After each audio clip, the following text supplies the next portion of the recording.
everybody, we're live. This is the Jim Master Show, live entertainment lifestyle celebrity talk show series, where we are bringing back the lost art of conversation with our celebrity friends and guests who stop by Levity Hall and the Jim Master Show to converse and have a good time and entertain us, and always do wonderful things. Like sometimes they celebrate something new that they're doing. Sometimes we take a look at things that they have done in the past that they're noted for.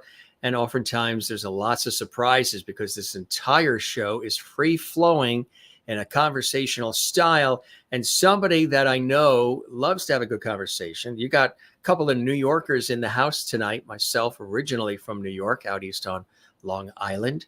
We've got another Long Islander who actually grew up in New York City, in Brooklyn. And you're going to love this guy. He's full of passion. He's got an amazing, inspiring story. And the story is he's a beloved singer, songwriter, and guitarist, lifelong, but he actually gave up the career and a major record label opportunity when he found out his wife was pregnant and they were going to have a child. He paused everything so he could be the family man, the dad, raise the child, and do a beautiful thing with his family. So he passed up on a major record deal, and he is coming back in full force with the band Streetwise out of New York City. They're really, really cool. And this is like a 30-year interim, a 30-year window in between his being a singer, songwriter, guitarist, and on the rise, and then pausing everything to take care of his family and provide for them and raise this child and be with his wife, of course, which is a beautiful choice to make. And he's also a cancer survivor. Yes, that's another part of this inspiring story. In 2018 or so, hospitalized for leukemia. So he had to battle that as well. And he has sailed through that. I'm very happy to report to all of you. And he is very excited to be here. And we're very excited to be here as well, because he is back making music after some 30 years. You saw him on the screen initially when the show started. Raymond Castronovo, part of the incredible group, creator of Streetwise. And if you haven't heard their music, it's going to make you feel real good. Lots of performances, a new single that's out as well that we're going to tell you about. This is a real man of strong faith and family who has endured everything. In addition to being a singer and songwriter and guitarist, he's an extraordinary entrepreneur. Actually, he created a multi-million-dollar construction company that's very well known and successful in the New York area. So while he had the time with his family and raising his child and the things he went through himself, he was building this incredible construction company. But of course, when you have this love of music, and it's yearning and burning inside of you, it calls you again, and you have to go back to it. And that's exactly what our special guest is doing. He's back at it. He's doing his thing. They have been in the studio. They've been on stage. Again, the name of the band is Streetwise, and it really makes total sense with Raymond coming from the streets of Brooklyn. He knows how to get it done. He's really, really passionate about what he does. He's a brilliant performer and a great conversationalist as well. Just want to tell you a little bit about his extraordinary background. Again, he's a really, really cool guy, and he's excited to be here. So while he's got his very successful construction business, he said, I want to go back to music. So again, you're going to love him. Guitarist, singer, songwriter, business owner, rich history, growing up in good old Brooklyn, New York. I've said it many times on this show. There's something in the water in Brooklyn, New York. Some of the most iconic entertainers of our time have come from Brooklyn. I mean, Neil Diamond and Barbra Streisand and Barry Manilow and on and on and on, and Raymond. He had passed up a major record label back in the 1980s after finding out his wife was pregnant. He actually put his dreams on the back burner in order to help raise his newborn and provide for his family. He ended up taking a job in a construction company, and he had slowly built his life. Today, he owns and runs that successful multi-million-dollar construction company in New York. And after 30 years away from music, he's back in music full time and owns his own record label as well. And he's released 3 albums so far with his new band, Streetwise. He's the father of 3 adult children. He lives every day to the fullest, and he's got lots of stories and wisdom to share. He's going to share it with us here on the show. It was again in 2018. Of course, he is a leukemia survivor, and so happy to hear that. He was hospitalized after a routine blood exam that led to the discovery that he had no blood platelets, none. He had to undergo massive blood transfusions, had a slim to no chance of survival. Can you imagine having that happen after all that he's done in his life for the good of everybody else? Today, he's in full remission and has since led a life with a whole new outlook. He sees each day as a gift, which I say all the time, and it's so true. He works out, eats healthy food, doesn't drink. He's at the top of his health in his 60s. Matter of fact, when you see him, you wouldn't even think he's in his 60s. You'd say the guy's about 42, and he's got the passion as such. This is really going to be a great conversation and so much more. So again, this is something, again, he's been doing for a long time with the band. They were just in the recording studio recently, putting the new single together, and we're going to tell you about that. It's quite exciting, and here it is, Crossing Bridges. This is hot off the presses. This is just out, and take a look at the screen. What a very moving photo that is, in black and white. Again, the band is really amazing, Streetwise. Whenever you see them, hear them perform, check them out. Their music's on Spotify and everything else. So let's welcome him from New York, out east, out east. He's out in the eastern parts of Suffolk County, Long Island.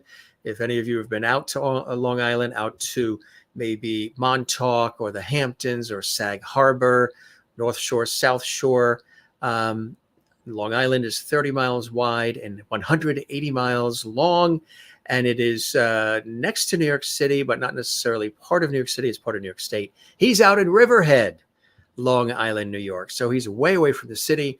He's near the ocean and the harbor, and it's really beautiful. It's about 80 degrees here in the tri-state area right now, and he's basking. But he's got a sport coat on. He's pretty spiffy. Here he is, coming to us from Long Island, Raymond Castronovo. Raymond, welcome to the show, my friend. Thank you, Jim. Thanks for having me. We should have had you outside, feet in the sand, maybe Hampton or something today. So beautiful. Yeah. Listen, we're all right. You're all right. We're up. Like we say, you're upright. The sun is shining. We're all upright. We are ahead of the game. If you wake up and you can see the ceiling in your bedroom, you've made it, right? That's what it's all about. That's the truth. That's the truth. Yep. I'd love to go back to the neighborhood, to good old Brooklyn. And like I said, there's something about the water in Brooklyn, New York. So many incredible, iconic acts have come out of that area, a rich area. New York City as a whole, the tri-state area as a whole, especially Brooklyn. What do you think it is about, for you, growing up in Brooklyn that gave you some sort of, not just street cred, but an understanding of humanity, an understanding of what it takes, tenacity, can-do spirit, and being surrounded by the arts and culture? Because, Manhattan is right next door, Broadway and all the theaters and shows. What is it about Brooklyn for you that really influenced you in the way that it has, Raymond? So growing up in Brooklyn, there's a lot of people. There's a lot of competition. And my grandfather told me, he says, in order to go and move on, you got to stand out.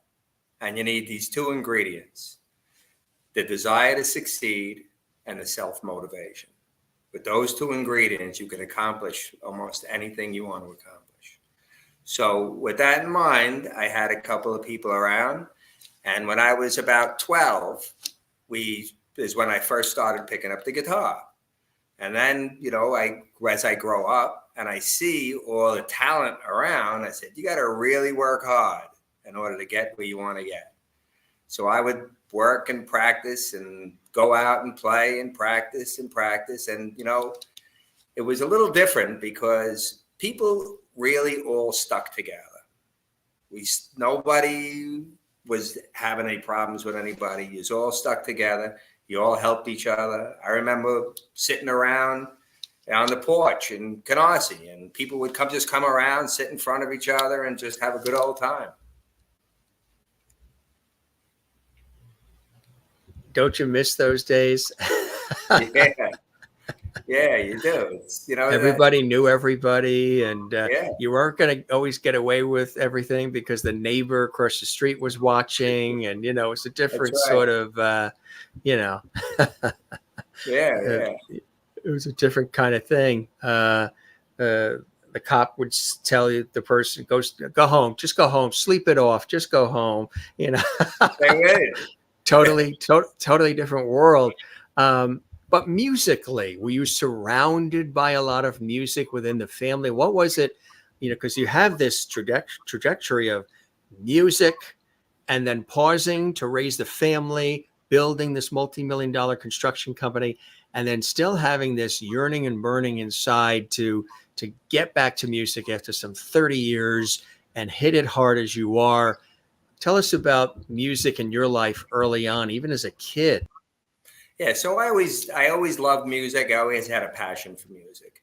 And when it all started, when I was about 12. So I had a good friend of mine who you might have heard of him. His name was Warren Cucurullo.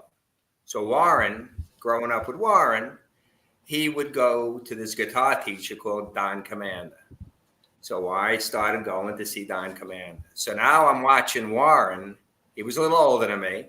I'm watching him elevate. And then Warren, all of a sudden, he was Frank Zappa really influenced him. And he played Frank Zappa music day after day and night after night until one day he goes to every Frank Zappa concert, and Frank Zappa notices Warren and says, "You want to help me out with a sound check?" So Warren goes up on stage. Frank Zappa is sitting in the Nassau Coliseum, and he starts playing Frank Zappa music as good as the other guitarists. So now Warren goes on tour with Frank Zappa. So with all this, seeing how what that hard work can get you, it's incredible that desire and that hard work can get you moving on. So then we went, and I found a drummer friend of mine. His name was Mike Russo. So Mike Russo was very, very big into stunts. So he went to California, and he became very influential, even to this day, with the East Coast Stuntmen's Association. So he was the drummer. And then we had this other guy, Tom, played some bass. He played some other things, backup vocals. So we started out calling ourselves Ray, Tom, and Mike. We were the Ray Tomics. And that's where it all began. So we would play in Gildersleeves. We'd play in Kenny's Castaways. We would play in, there's another place called Tracks. And every so often we get an opportunity to open up for somebody at the Beacon Theater. And at that time, there was kind of like the punk rage. So we had a little flavor of that. And we just, played. And one day we got approached. And I won't say the record company because I reached out to them again, and then they were ready to go and help me out. But I realized that those contracts, that I really don't need them anymore. I decided on my own. So they introduced me to a gentleman named Eddie Germano. So some little hotshot kid playing rock and roll and working for my father. And Eddie Germano, I meet Eddie, and he says, "Well, come on up to my studio." And lo and behold, Eddie Germano owned the Hit Factory in Manhattan, which I was able to record, and we really hit it off. So when I gave him the news that I was moving on and I wasn't going to do that, he gives me his piece of paper and a card, and he says, "Raymond, if you ever need me again, don't hesitate to call me." So now I fast forward all these years, and I'm going to try to track Eddie Germano down because I want to record in the Hit Factory, just like I almost did way back when. So as I looked him up, I realized and I found out that, he was a heavyset guy. He had one of these kind of lap bands to make him slimmer, but when they undid it, he ended up with a bad infection and he passed away. So I said, all right, I remember his son, Troy Germano. So now Troy, I put this, I put the pictures together. I sent him a nice long email, and my daughter laughs at me and she goes, Dad, do you see the clientele who records at the Hit Factory? This Troy is just going to go and see another email and he's going to hit delete. I said, but Cassandra, that's okay, because at least I gave it a shot. So I sent them this email on a Friday, and then come Monday, I get an email back from Troy. And to fast forward, that's where we did all our recordings. And to this day, me and Troy became really good friends. We go out to dinner together. We do a lot of things frequent in Manhattan, but they just finished, final recording and mastering the last EP we're putting out. And by the way, so Crossing Bridges was our first album. The one that we're just releasing now is called Appetite for Unity. What a great name. How did you come up with that name, Raymond? So it's just, once again, about sticking together. Like on our first album, I wrote a song called Make This World a Better Place. It was before COVID. It was before all of this that's going on. And I said, appetite for unity is something that we all need. And this song, A Better Place, starts out where put out your hand and reach for another. Open your arms and hug your brother. It doesn't matter gender, race, creed, or color. All you got to do is stick together and you can make this world a better place. And that comes back from where we started. So then with Troy, we move on, and then I reproduced the first album, Crossing Bridges. And then I got to meet this wonderful woman named Beatrice. And she had a PR company. So she helps me, and she's with me to this day, communicating with the outside. Because doing it on your own, you get these record companies have instant connections. They make phone calls, doors are open, they get attention. So I decided that, they're not going to listen to me. I'm just some other musician now. So I met this woman named Beatrice, and she's really, really got me to a lot of places that I couldn't have done by myself. And I thank her for that. I think it's EMPK Media. So now you, early on, like 30 years ago, you had these opportunities to get involved with that record label, but then you find out some really beautiful news, right, life-changing news, that your wife is pregnant with your child. Now, some people would have said, well, okay, that's fabulous, but honey, I've got this train going like this. You decided, I'm going to pause that. I have this beautiful child coming and my wife, and I want to provide for the family and grow the family. That must have been an easy decision, difficult decision, all at the same time. Tell us about that. Right. So how I thought, and listen, I was young, how I thought and I balanced it out was, you know what? Music will always be there if I keep it moving in my life and I keep it moving. But watching a child grow up, once they grow up and they move on and you don't see that, well, that's not coming back anymore. So I had to go, and I said to myself, that's way more important than this music, because all I gotta do is keep myself in the right shape, keep my hands and my mind all tuned up in the music world, which I did. I'd go out and I'd play. Some guys would have me on as guest players. Some guys would have me, and I just kept writing all these lyrics and all these poems for the future. And I said to myself, I'm going to do the right thing. I'm going to keep myself right. I'm going to move on, because if the opportunity ever comes again, I have to be prepared. And here we are.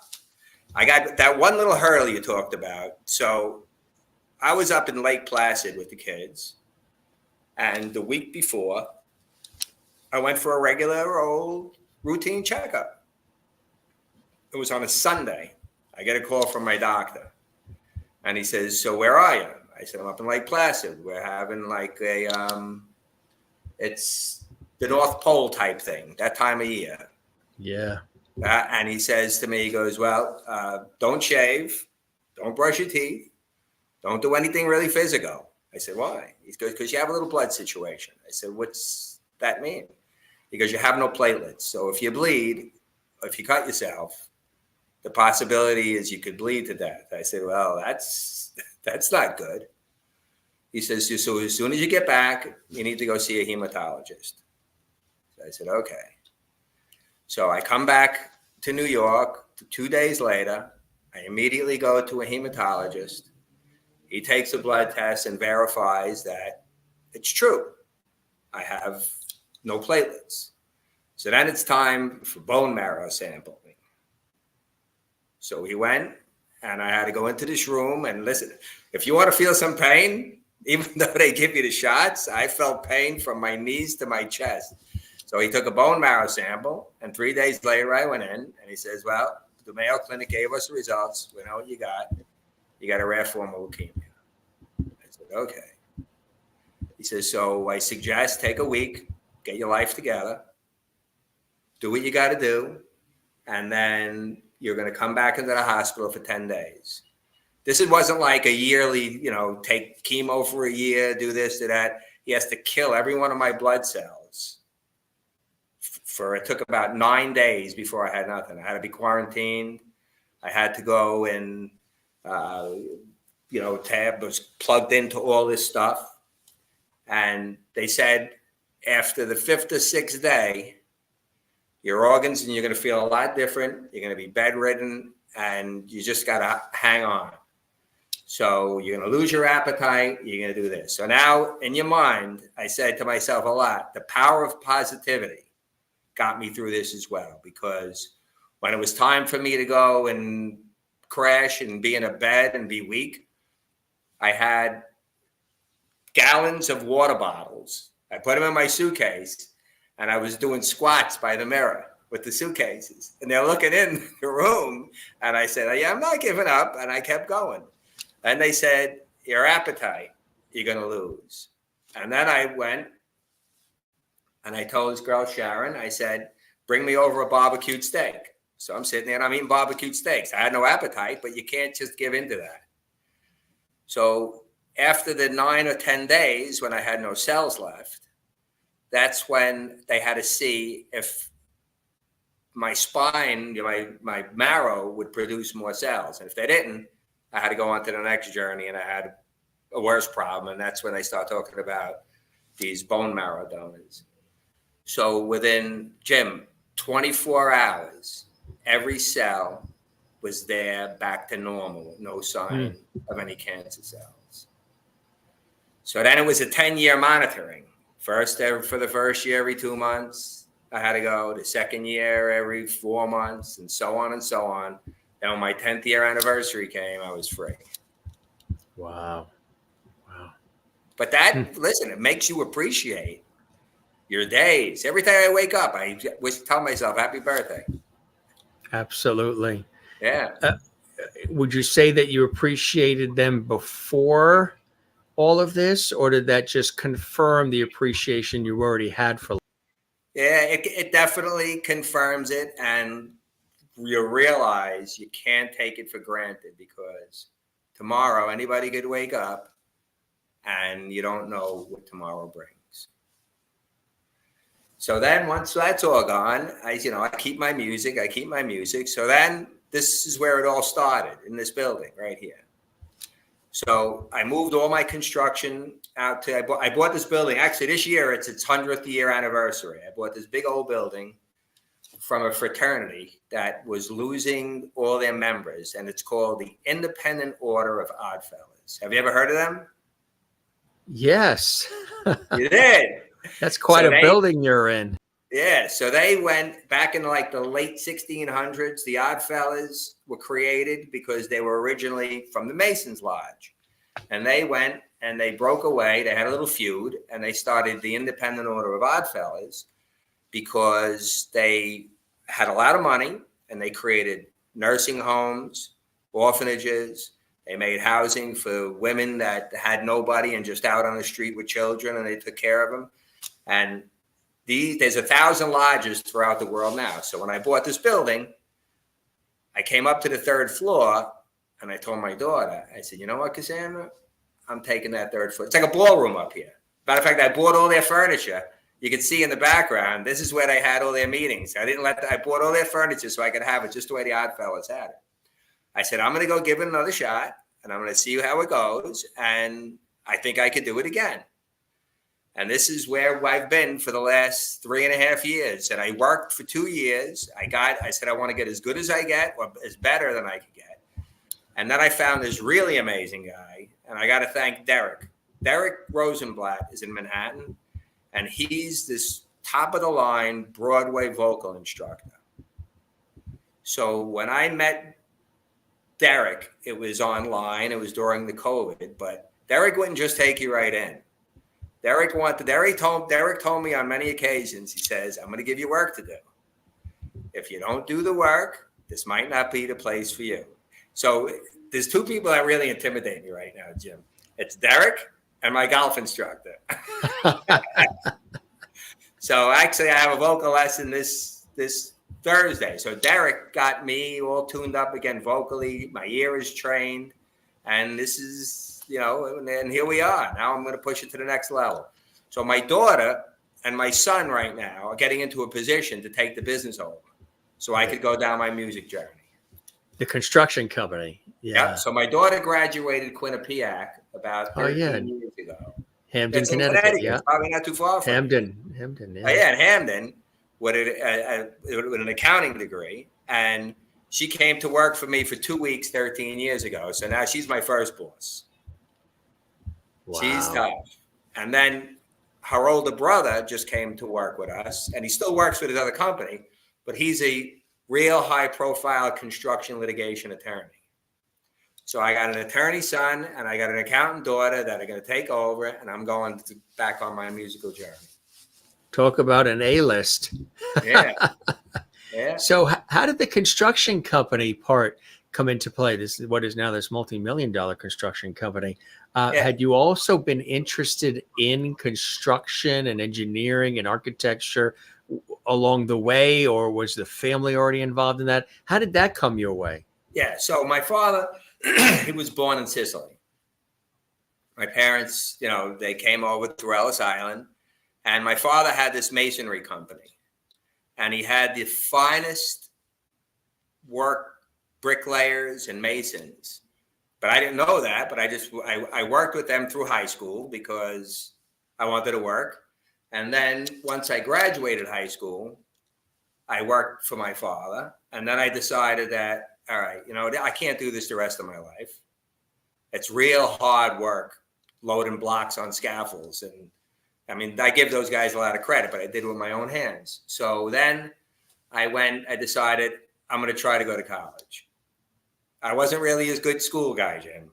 So I decided I'm going to try it.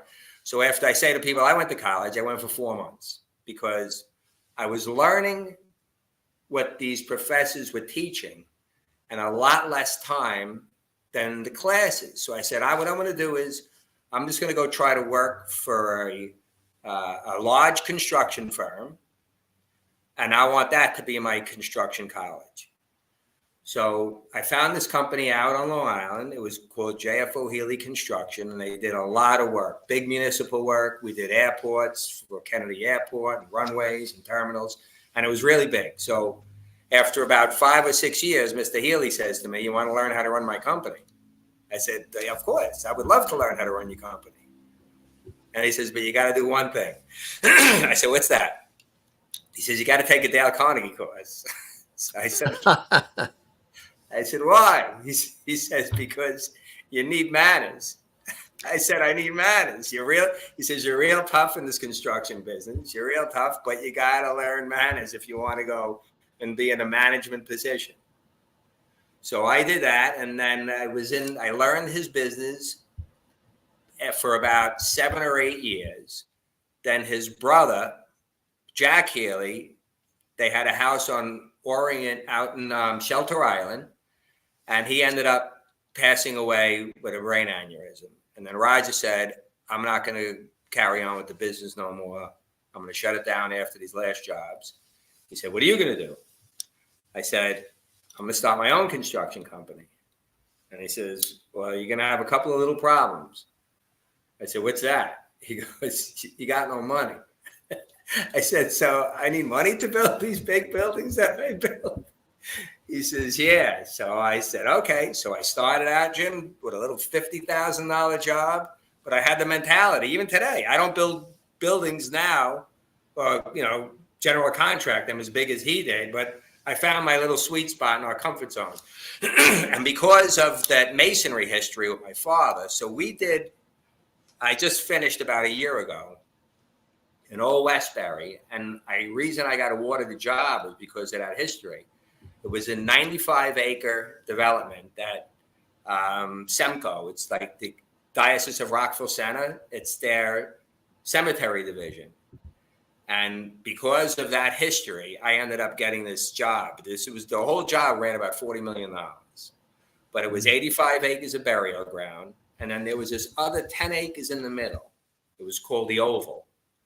And in the Oval, there was a chapel we built, and looks like it was built in the late 1700s. And behind the chapel, there were 10 mausoleums that it housed about 2,500 crypts in there. And then there was a big administration building. And they did a documentary on the whole construction of this chapel as well. And we just commissioned it not that long ago. But it was an honor to be able to do that. And the masonry company that did it for us, I met him when I worked in my first job at JFO Healy. It's this Giaquinto Masonry. And the father, John Giaquinto, was about 85 years old when we finished it about a year ago. And the son's telling me that my father does not want to visit any job whatsoever, but he lives at this job every day. And I said, Lou, it's because he's building God's house. So it really came out nice. So yeah, that's how I ended up. And here we are. Is that amazing? And then, but the music never really died in you, right? It never went away. You always had this passion for music. What came first for you? The singing, the songwriting, the guitar? What was first for you, and what's your first love? Yeah, so the guitar was the first. So when people ask what genre the music is, I ask, I try thinking about it, and I said, well, I learned from these legends, the B.B. Kings, the Freddie Kings, the Albert Kings, Lightning Hopkins, Muddy Waters, those old blues legends. And then comes in the British Invasion and the Rolling Stones and Eric Clapton. But then I really had an attraction to Motown. Motown had that beat. You can mix these flavors. And then after that, we ended up going through that disco era. So we like to have a beat. So I said, I'm going to create my own genre. I'm going to call it Music Stew, because there's a little mixture of everything in our music. So I kept going with all this, and the music just had its way, because it has such a passionate way of, calming you down, getting your mind stimulated, and just keeping you in a place to always turn to that, whether you're happy, whether you're sad, it makes you happy, whether you're happy, it makes you happier. And then I started with the vocals, and I said, I could really do this with the vocals. So I ended up, getting these little lessons. And back then you had these little CDs, and trying to do all the work and all the warm up vocals. And then it took off. Then I started getting comfortable with singing. You then created, of course, Streetwise. How did you put the band together? Yeah, so who's that? That's Streetwise? Nope. That's something else, huh? Yep. Boy, that's funny. That comes up as that. So they got some free plug, those people. Yeah. How did you put your band together, Streetwise? All right. So I find I got to meet Joe, the bass player. So Joe is in the back. So Joe is a legend in himself. He's like a metronome machine that keeps us all together. So Joe Martinez toured the world with Chubby Checker and Irene Cara. He's a bass player of bass players. And he keeps everything perfect metronome in time. Then I met this other gentleman, Paul Glazer, there's Joe right there. Yeah, that's Joe. There we are in the hit, and actually in the Hit Factory. That's so cool. So Joe's been with me from the beginning. Then we had Paul Glazer. He's another guitarist that played with us. We found him, and these are all real good veteran musicians. And then I had Carl Orbig. He plays the sax. Then it's Linda Mackley. So Linda Mackley, she's a professional drummer, but Streetwise is her passion as well. So she plays with a lot of cover bands up and down Long Island. She played with this band for a while called 45 RPM, and poor singer ended up not making it through COVID. That was sad. Yeah. And actually, we're meeting up with Linda this week for a few rehearsals. And then I have a few backup vocalists that come in and out, and they back us up. And these musicians. So on the last album, we had a couple of unique guests playing with us. There's a gentleman. So the last one is called The Appetite for Unity. His name is Chris Palmero. So Chris Palmero played with the Saturday Night Live band for many years. Wow. And he came in the studio and he put a flavor on for us. So he probably knows my friend Christine Ullman. Okay. Yeah. Who's been with them, SNL band, for 30 years. Yeah. Longest running female vocalist for SNL. Yeah. Yeah. It's a small world. It's a small world. Yeah. And just that desire to play and give it another shot, because you get the feeling that, like I keep saying, that desire can get you to places, and it takes work. You got to be dedicated. You got to take practice. I have a construction company that I have to be up early, but every morning I'm up around 4:30, 5 o'clock in the morning, and I got that guitar right next to me for at least an hour, hour and a half. Everybody sleeps. Sometimes I play in the darkness. Sometimes I put on a little bit of a blues channel on TV and I'll play along. Do you like being in the studio more, or do you like to be on stage entertaining the people and getting the instant reaction? Is there a one that you favor more than the other, or do you like it all? I like being on stage and performing over the studio. And I'll tell you, I love the studio because it really sets another standard. You got to be precise. That studio is, you got to do it correct all the time. And listen, there's some pressure. You got to let the anxiety out of you, because you'll never play if you're tense. So you just got to passion and welcome that pressure, because the control room, the engineer, Jason, he doesn't put up with anything. And it's got to be right. So I like making people happy. I love watching an audience. I love watching them appreciate what we do. And I like making them feel good about what they're doing. That's great. The name, how'd you come up with the name? We threw a bunch of names out there, and I said, all right, we're from the street, and and we're wise to that kind of stuff. Right. So it's just Streetwise. And we're wise enough to learn. You got to be wise enough to learn and want to learn. Right. And ongoing. How do you describe the style, the music itself that Streetwise is known for? All right. So we have some, you'll hear a couple of flavors with that Motown sound that has that rhythm. It has that beat. Then we'll come up every once in a while. We'll have that little bluesy feel, and we'll have a couple of blues songs. Then we have some couple of dance songs, and then every so often I'll create a nice ballad. There's one ballad I wrote about, growing up and having your children, and I just with what's being released on the 19th. Well, the first song that just came out the other day was On My Own, because I kind of lived on my own since I was like 17 or 18. I moved out of my house and just played my guitar. There were times that I had to get some money, and I would go and open up my guitar case on Broadway, and in a matter of a couple of hours, I made $50, $60. So the second one is, so I was gifted now to have a granddaughter. So Estella is about a year and a half now. So when she was born, I wrote a song called Estella, Ready with a Smile and a Sweet Embrace. So that's the next one coming out on June 19th. So we'll have a couple of ballads here and there, a couple of slow songs.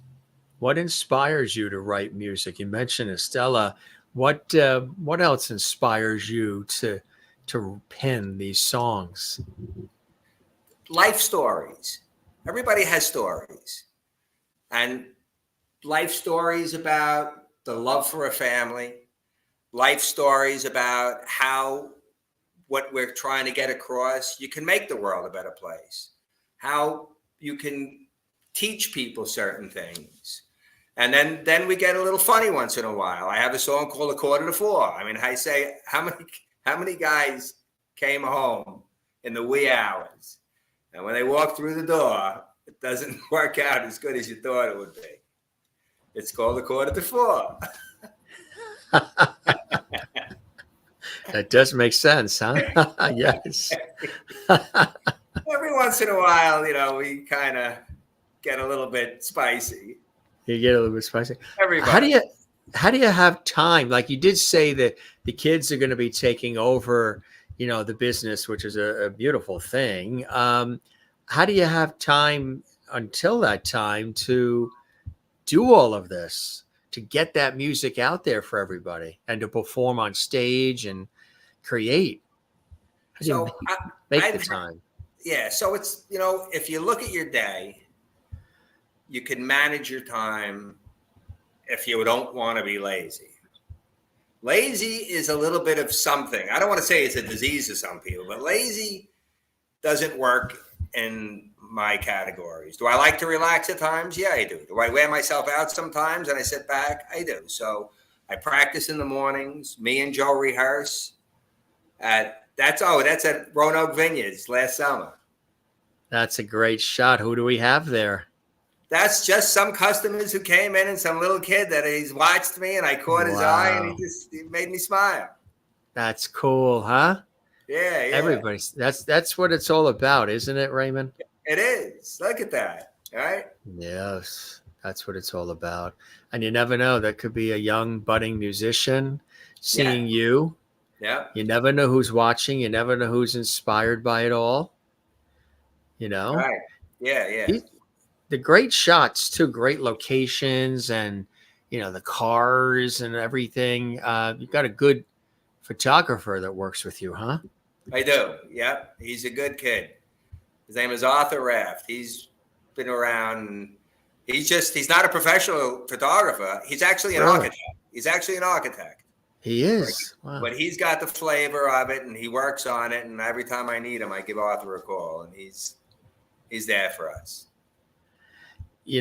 Having the opportunity to do this is kind of like continuing to live your dream. You were able to, that was a big personal sacrifice to hold off on the career, not have taken the opportunity from that major record label at that early time in the 1980s. Yeah. But you had a family to raise and to love. And that is that's a selfless thing that you did. Right choice, but not a choice everybody would make. That just speaks to your upbringing or the essence of who you are, to put family first. These other things, they'll come around again, but right now there is something important. And then even dealing with the leukemia, and to be able to find, not every day was great, I'm sure, but to find the stamina and the resilience to pull from within and surround yourself with those loved ones and friends to help get you through. It's all of this is a very inspiring story, my friend. Thank you. And, when we first finished Crossing Bridges and we were into the next one, so the first show we put on performance was in the Suffolk Theater out here. It housed about 400 and something people. We sold it out. and I donated $45,000 we made to the Leukemia and Lymphoma Society. Wow. So these are the things. So I get into. So I do this music, and my passion for music is for my love for music. I don't need the money anymore. My musicians, they work. That's the thing. I help them out. So now this summer we have, and then we're hitting it pretty good outside of the U.S. and the U.S. And now people want to see us. This is going to be our year of performing and moving on. So we put together a bunch of performances from June to like November 3rd. But on November 3rd, we're having another big fundraiser, and I'm donating all the money to these young disabled veterans. Wow. So I got this gentleman, Corey Mills, I was met up with about 3 weeks ago. So Corey, I'll send you his video one day. I just met up with him. So what Corey does is he's an ex-Army type Ranger. And he's retired, and he's the congressman of Florida. And what he just did was, we had to fly into Haiti and get the Americans out. And we had to fly into Palestine, Israel, get Americans out. Well, he grabbed a few of his other retired Army relationship guys, and he did it on his own because they didn't want to go into those dangerous areas. So Corey says, you just give me what I need, and he went in and do it. So Corey's going to be one of the speakers over there. Oh, that's great. And then I have this girl. You ever hear of the American Bombshells? Oh, sure, yeah. Yeah. So they're going to sing the national anthem. Corey's going to speak. They're going to do 40 minutes, and then Streetwise is going to have their 4th album release party. It's going to be a private party right at the Suffolk Theater. We're setting up for it now. Wow. That's incredible. And I love helping others. Yeah. That can-do spirit and giving back. I mean, you've built your company and you're successful. You're living your dream with the music, but then taking time to give back to others is very important.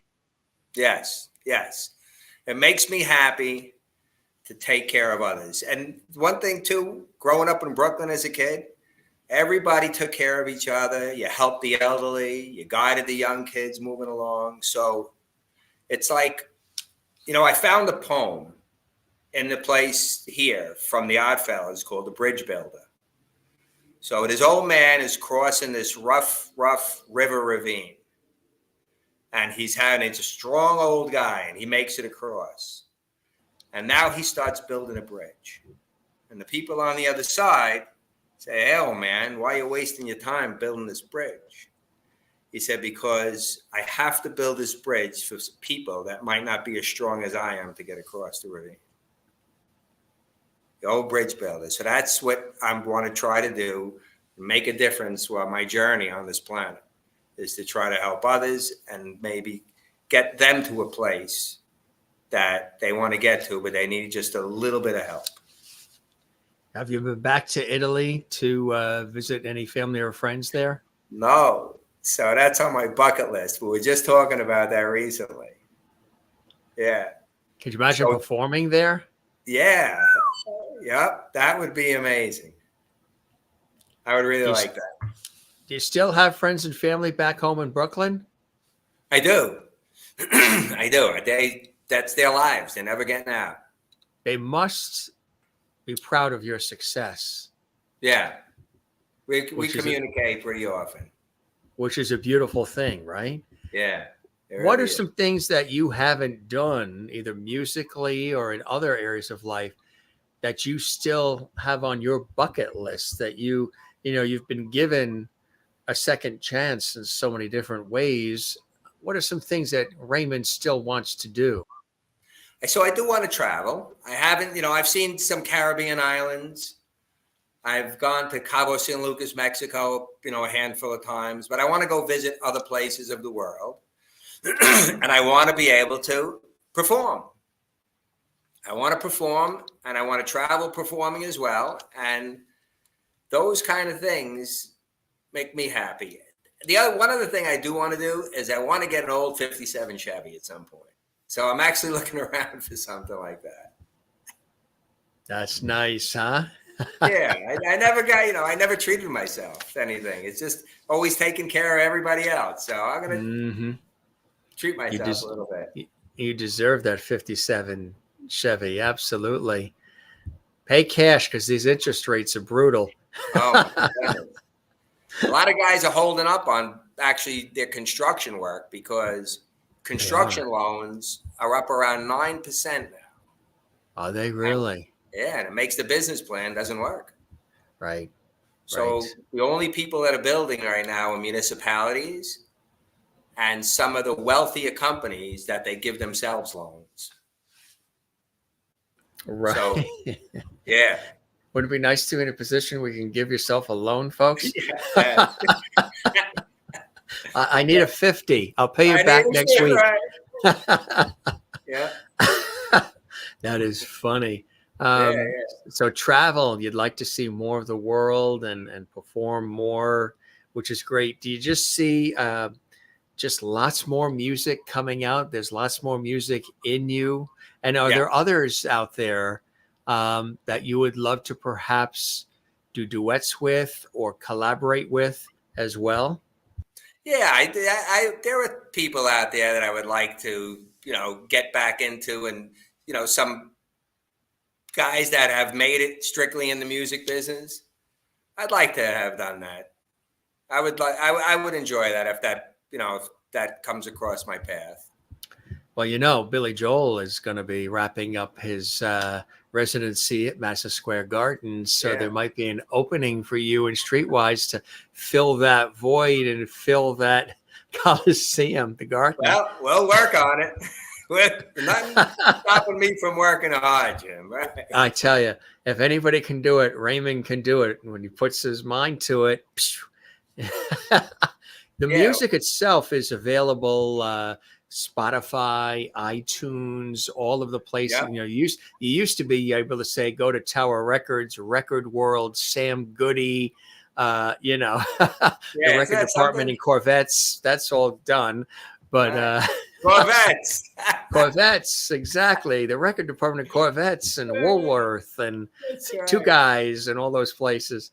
But now it's all, do you like the streaming and downloading? Do you like that? Because when you started in the 80s, it was a whole other world. Yeah, it was. As a matter of fact, recording on 32 track tape. That's what it was, and it was all about the vinyl. But it's the only thing that when you click that, so to help these performers financially, there's really no financial return in putting your music out there now. The only way you used to be able to sell albums, used to be able to sell all this other stuff, and you sell your music. Now you get on it, you get it out there. The only way a musician can actually benefit financially is by performing. That's the only way a musician could get a return on his investment, is by performing. But you can get your music from here. Like I said, we have a big following in Brazil. I just had an interview with Brazil that wanted to do a feature on us.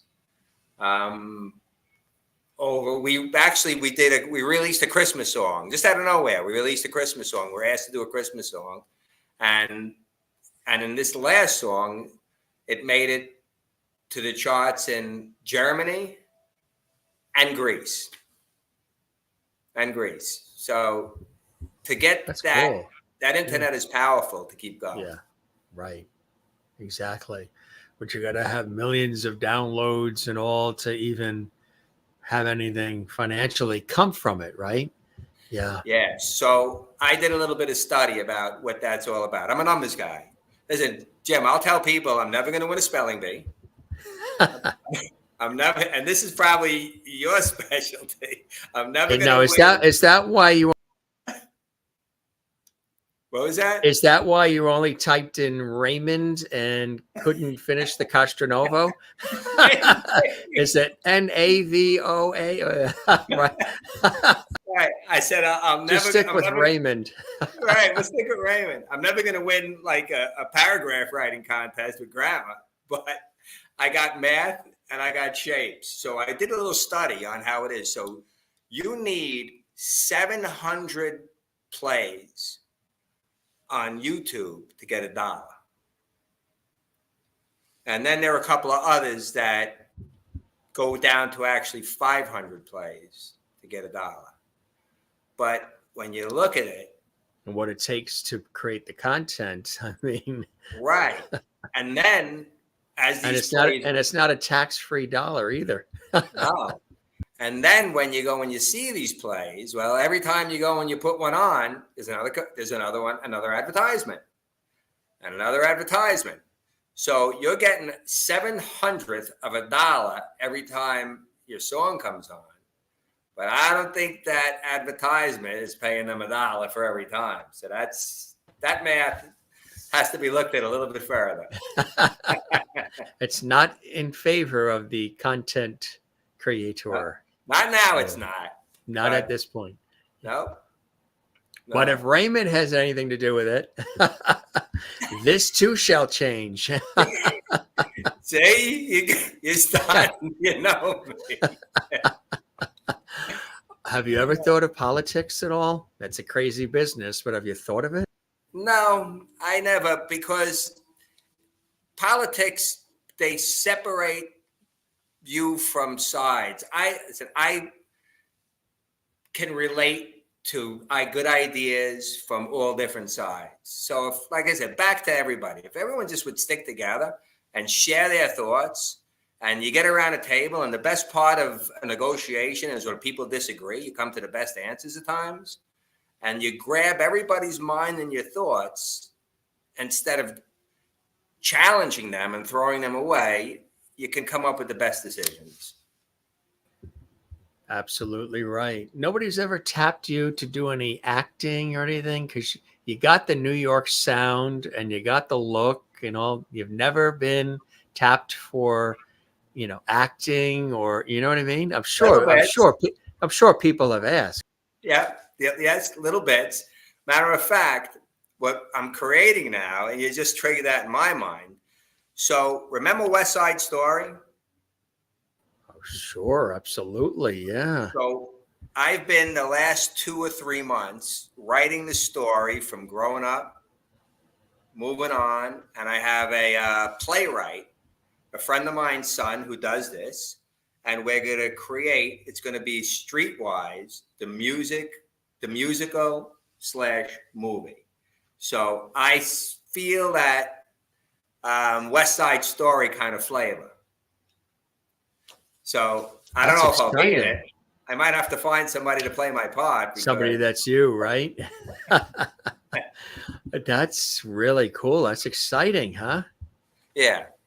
Wow. I can see that. The story is so rich, the whole story, not just the band, but just the whole story is very rich and very inspiring and fun. So I think that's going to happen, and can't wait, to be there cheering on when it does happen, whether it's off Broadway or Broadway or who knows. That would be cool. And like you say, the movie would be really inspiring. And, maybe you play yourself today and then you get like a younger version of yourself, somebody that plays you earlier in life, perhaps. Yeah. I mean, if you were to get somebody else to play you now, who could it be? Ralph Macchio? He's from Dix Hills. From the Karate Kid, right? Right. That's right. Scott Baio, I think, grew up in Brooklyn, right? Yeah. A few people out there. But, you just hit it on the head. You got to have fun. You got to smile. It's such, sometimes things go wrong. They go wrong. There's no sense in really anything can be addressed and fixed. You're healthy. You can go and figure it all out. And you got to have fun and you got to smile. Even as things go wrong, you shrug them off and you keep moving, because it could be a lot worse. That's right. Exactly. And you're a living example of that in so many respects, my friend. I encourage folks, there is the website, learn more about the group. There's music samples, there's bios, there's photos, whole gallery there too. It's great to peruse that and look for them. Streetwise on Spotify and iTunes and Apple, all the places. And check out the website too for possible appearances, tour dates, things of that nature. As our guest Raymond was saying, there is some touring that's going to be happening over the next several months for the rest of the year, which is exciting as well. Why do you love doing this so much? The blessings and joys in your life that keep you going, Raymond? I just was built for getting things done. I just enjoy accomplishing things. And when you have a passion for something, it's not work anymore. It's your love for what you do. And I just look forward to the next time to play my guitar, Jim. And I look forward to the next time I could walk into this business, because I love construction. I love putting pieces together. That's all about shapes. And I mentioned, a lot of things about with the people that work for me. I says, construction is easy. It's the humans that become difficult at times. Right. Yes, absolutely right. It gets a little interesting for sure, my friend. Yeah. But you love it, and you survive it all because you are streetwise, I tell you, and not penny foolish, Right. which is a good thing as well. This was a great conversation, my friend, truly. And thanks for stopping by the Jim Masters show from all the way out in Riverhead, Long Island. And really, really appreciate your time and wish you great success. I'm glad that you're healthy and happy, and so many beautiful things are surrounding you, and that you're making music, and the music has a story behind it. It has a mission. It isn't just music. It's feel good, but there's a mission and a story behind it as well, which I think is really, really fantastic. And some of our viewers are commenting and sending their love as well. You kick cancer's ass. Way to fight. God bless you. You're now a Jim Masters show levity, Raymond. Such an inspiration. Thank you. Thank you. Greetings so from Wisconsin as well, and so much more. You've been through so much, always landed on your feet. You're an inspiration. Wishing you nothing but the best. Thank you so much for being Jim's special guest this evening. And Kathleen's in New York City. She's in Queens. Thanks for being here, Raymond. A pleasure listening to you, and take care. It's just some of the love from some of our Jim Masters show viewers, faithful viewers watching live as well. And this will be archived on our YouTube channel, Jim Masters TV, everybody. So if you missed anything or you want to see it again, feel free to peruse this, share this on your social media, give it a like, a thumbs up like on the YouTube channel as well, because it really, as Raymond was saying, it does take a village. So if you liked this episode, like it, thumbs up, subscribe to our YouTube channel, Jim Masters TV. Leave a comment for us as well, and share the episode on your social media. We would love that. Raymond, my friend, this was terrific. I really appreciate all the time and the wit and wisdom. And come see us again. Keep us posted on everything else that's going on. And maybe next time we'll have you perform a little bit. Give a little sample. That would be really, really cool. And again, congratulations on all, and best of luck. And let's definitely stay in touch on everything. Okay. You got to. Oh, thank you. And I really appreciate you having me, Jim. It's been a pleasure. And thank you so much. Absolutely nice. No, what are you going to do tonight? You're going to run to White Castle for a snack? 2 a.m. Runs at White Castle? I've done that before. We call them belly bombs. Or either that or the diners. Yeah, the diners. Yeah. That's good. That's it. Yeah. What exit are you? That's what you would ask where people lived. What exit? This is the end of the expressway. You're at 70, right? You're at the end. 72. 72. Yep. Right. You go right to 72. You're in Riverhead. That's it. You look very healthy. You live a healthy lifestyle, right? You look like you're in your 40s. Oh, thank you so much. Like I said, I tried to keep it, and that's what it just takes so I could do this again. And it happened. It's happened. That's right. Blessings to you and the family, my friend. Come see us again, and I hope you enjoyed the time with me as much as I have with you, Raymond. No, I loved it. Blessing to you too, Jim. Thank you. You're very welcome. You be well and take care and keep the music going, my friend.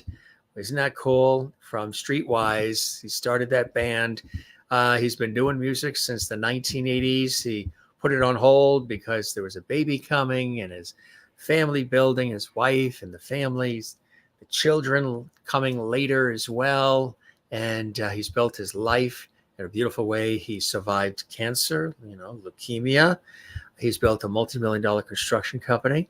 He gives back. He's very charitable, and he wants to do everything he can to make the music and share it with us with his inspiring message. Whether it's in the studio or on stage, he knocks it out of the park, and we are so happy that he is, right? What an inspiring, motivating story of this singer, songwriter, guitarist, doing it since he was a kid, and now back at it 30 years later, not giving in, not giving up. Really cool. We appreciate him being here again. Streetwise New York is the website to go to check out the music. There are samples there. You can hear the music as well, and no problems with copyright or any of that because you'll be listening to it right on their website. And if you enjoyed this episode, come see us again. Thanks for all the great comments, all the levity. We appreciate it as well. You guys are the best. We've got a lot of incredible guests coming up throughout this week. And if you missed any of our past episodes, you can binge watch all the episodes on our YouTube channel, almost 1,200 or so and counting as of today. That is truly amazing.